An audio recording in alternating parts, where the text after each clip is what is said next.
All right. So I'm just going to throw in a log or two since we opened the shop, and we're simply just, oh, maybe I'll throw this in there. Will it fit? It'll kind of fit and cause a great big ruckus mess. Get in there. Yeah.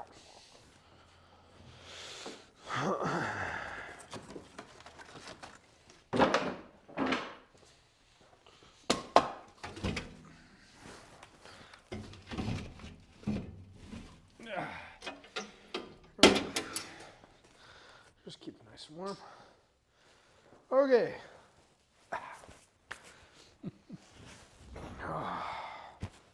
So, hopefully the mic and everything is still on, but I kind of wanted to just take a minute and record a fireside chat. You know, we got the stove roaring, and the reason I wanted to have the chat, not that anybody would even listen, but you know, maybe my boys someday will want to check in and see what's transpired. Yeah. We've, you know, I moved into this house almost 2 years ago now, and first thing that happened was my wife started noticing that, you know, because we had this garage space out here, I started getting a lot more into crafting and doing projects. So she, for my birthday, bought me a welder, and that was the start of everything going downhill. You know, like, first of all, I'm not sponsored by Miller Welder, but I grew up going to high school and we had Miller Welders in the shop, and she brought home one of these cheap, you know, Chinese electric ones. It was a really great offer, and I was like, if we're going to spend the money, we do it right, we need to get a good, respectable company, one that functions all the time. And I mean, you just can't weld better than you can on a Miller Welder, just my opinion. I think Lincoln's fine, but they don't weld like the Millers do. But anyway, once that started, then I started, you know, like, oh, I can forge tongs and do steel and whatever here in the double burner stove, and then I bought the Vevor forge, and that's when I got like seriously into knives. I got that 1x30 grinder, and that's, I think it was the conjunction of hammering some tongs, having access to your homemade anvil, and the Vevor forge, and then I was down this train. So, you know, I signed up for the ABS officially like a year and a couple of weeks ago. Mm-hmm. And the ABS is the American Bladesmith Society, and it's, if you want to learn a lot of information about bladesmithing and actually just get the opportunity to talk to mastersmiths and people who actually know what they're talking about, then that I think it's the only way to go. I finally convinced my dad to join the ABS because I conveyed it to him like this. I said, it's like having tech support for knife makers. You know, if you have a question, if you want to get to know some things, if you want to talk to the experts, people have been doing this for like an insane amount of years. Like, some of these guys have been doing this for like 40 years. They should have been dead a long time ago, but they're still kicking around, and they're amazing to speak to. The privilege to get to talk to these people is humbling. Now, Michael will remember this, but I used to make knives a long, long time ago, well over 40 years ago. Well, the 60s, late 60s. Yeah. And so when I made knives then, the tools were much more rudimentary. I mean, I can't tell you, you know, a lot of hand filing, you know, a lot of, well, I actually ran a floor grinder tipped up on its end, and that was my belt grinder, my belt sander. But I made a couple knives, and most of them I don't have anymore, but I have one that Michael has seen many times, and I have it right here. In fact, and I do all the leather work myself. But this knife, if you can see, this is what I call a 3-fingered skinner with a nice indent for my thumb. They call it jimping. I don't know where they came up with that, but I was doing this over 40 years ago. But this is the only knife I kept out of the collection of knives that I made, and Michael has seen this knife for many years. So, Well, it's over. Yeah, that was a long time ago. It's much over 40 years ago. yeah, I suppose it is. Yeah, because we're in the 2020s. And if Yeah. you're doing this in the late we'll just call it 70s. I mean, it was 50 years ago at least. Yeah. At least. So, anyway, Yeah. that goes back a long time. So some of the influence on Michael's life has been exposure to things that I've done in my past. And, you know, I made knives a long time ago, and then I dropped it. I mean, I didn't pursue it. I went on with my career. I'm a geologist by profession, and I had a lot of interaction with other businesses, and but knife making had kind of slipped away to the side. And it wasn't until Michael started expressing an interest in getting into knives and knife making that I really kind of looked at it. I mean, I've been away for so long, and technology and tools and everything have changed so much. It's just kind of fun now. It's fun. I just love spending time with my son and working on projects together. It's just been great. A way of bonding like I never thought we would have, and we do. I went all the years that Michael was growing up, I worked in Kalispell, lived in Whitefish. So I made that drive every day. And so now Michael lives in Kalispell and he works in Whitefish. And so it's it's just reversed. But driving that Highway 93 every day to and from work, whether it was going one way or going the other way, it's still the same drive.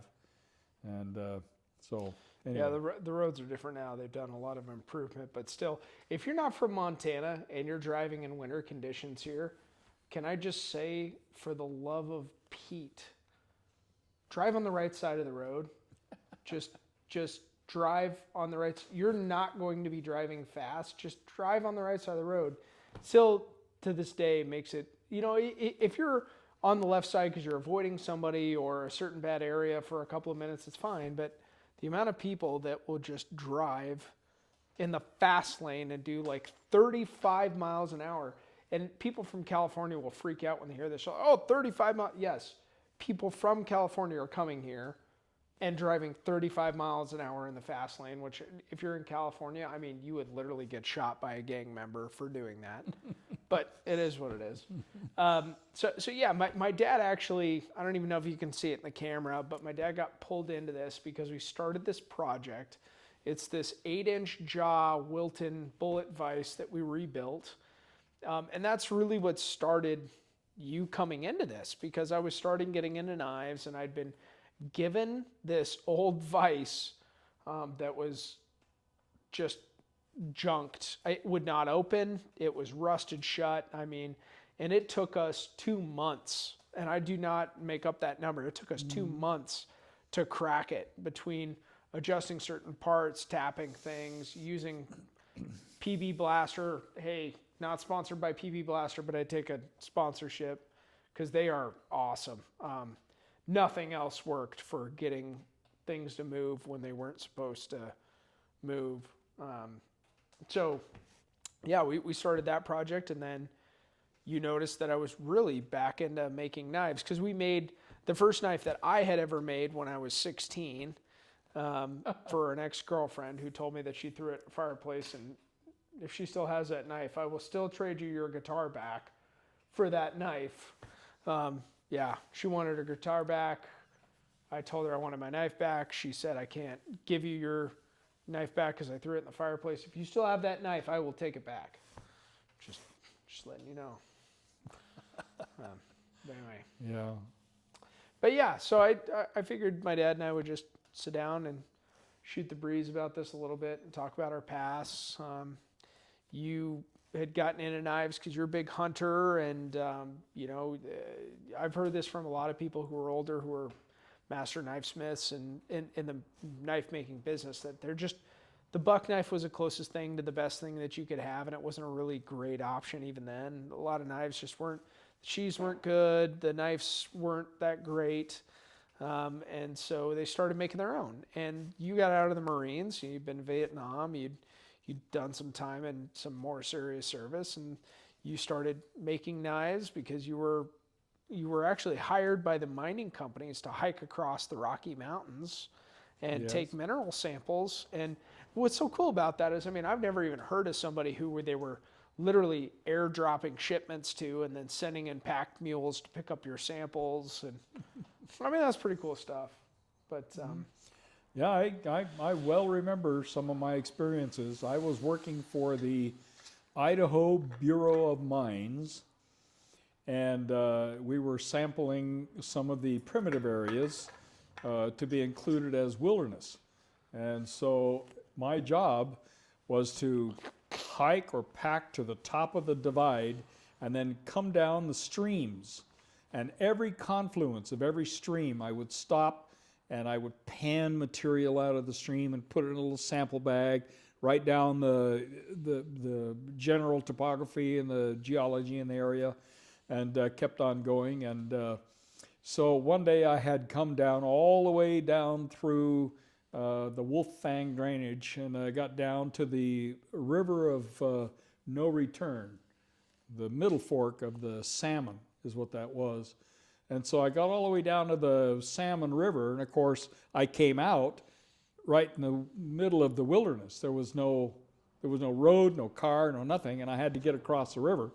So I had looked for a place that was fairly shallow. It was fast, but I had a stick, and I had, of course, my pack had about 60 pounds of mud in it from sampling streams, and I started wading the stream with the stick, and I'm wading along, and I hear voices, and I'm looking around, and here comes a raft of people experiencing the wilderness. They rafted by me, and I looked at them, and I'm in the middle of the river, and they floated on by, and their jaws dropped, and that was my little encounter with the tourists. And I kept on going, got out of the river. But yeah, so that was some of my fun experiences doing things. so how long were you in the wilderness, just hiking along, without human contact? I'd go in for about 2 weeks. And I'd take some dehydrated foods and things with me, enough to last maybe that long. But the thing is that I took I took fishing tackle and caught fish and ate them. I had a pistol and I shot small game and ate that, and so that added to my meals. But yeah, so maybe Which a couple was weeks. legal, not legal. Yeah, it didn't matter. No, You're no. trying to make it, Yeah, But, not all that legal, but But I mean, all these things led to your desire to make your own knives, which you made, like you said, from just a little belt grinder and some files and some things like that. So, when you came to the form of a knife that you came up with, what things went into that? Like, did you go for the most, I don't know if this is the right word, but egalitarian? Like, did you want something that was like universally useful and applicable to many things, or were there specific skills of like dressing a grouse or some things? Because I mean, just objectively, when I first saw your knife as a kid, seeing something like that in a sock drawer, it was aesthetically pleasing. It was attractive. It was pretty in its form. So, what led to that design? two things. One, I wanted a knife that was more artistic, more appealing to the eye. And you saw what it looked like. It has an ivory handle, and it has a nice thumb depression to hold. So I wanted it to be pretty. Not pretty, probably is not the right word, but No, it is pretty. yeah, it's pretty. But I also wanted it to be a functional skinner. So I made the knife so that it's a 3-fingered thumb with leverage. I mean, you can, even when your hand is full of guts and blood, it's still, you can hold on to that knife and you can still skin. So I skin with it, used to skin with it, and I haven't done that much lately. We've learned a new technique where you actually just bone out your game in the field and put it in bags and put it in the pack, and you leave the bones and the guts and everything in the field for the coyotes and the wolves and the bears, the cougars and eagles. You know, just about everything out there will eat a dead animal when they find it. But yeah, so that was the whole process. I mean, I wanted something that was pretty, but something that was practical and usable. And this little 3-fingered skinner, I call it, is a really usable knife in almost any condition. Well, yeah, I don't even know how many minutes we've been talking for, but at some time I gotta cut off the chat so that we can upload it. Yeah. But, Yepers. anyway, if you guys check this out, that's a little bit of history on my dad. My history, maybe we'll talk about it another time, but it's just so nice to be here with my dad in the shop, testing out the kiln, you know, looking at my life and being eternally grateful for everything I've been blessed with. I